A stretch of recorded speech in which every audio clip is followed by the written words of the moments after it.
তো আজকে হঠাৎই ফ্রিজ খুইলা মোজারেলা চিজ দেখতে পাইয়া আমার তো একেবারে জিপ টিপ দিয়ে জল টল বেড়াই যাইতেছে।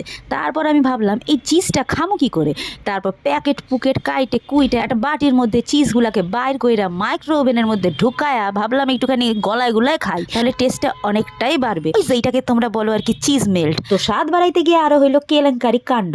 চিজটা একদম নষ্ট বেরোইলো, কিরকম যেন একটা দেখতে হয়ে গেছে, ওই খাইতেও লাগতেছে ঠিক বাবুল গাম বুমারের মতো। তারপর আমি ভাবলাম থাক গা বাবা, এগুলো বোধহয় নষ্ট নষ্ট হয়ে গেছে, ওইটা ছাইরে একটা হেলদি ফুড খাওয়া যায়। হঠাৎই দেখলাম ফ্রিজের মধ্যে আছে এক গাদা ছোলা সেদ্ধ করা, তো ওইটাকে একটুখানি বাটারের মধ্যে ফ্রাই টাই করে নিয়ে ওর মধ্যে কিছু কাঁচা মরিচ আর ধনিয়া পাতা মাইরে বিট নুন ছিটা ওইটাকে টেস্টি করে খাইলাম।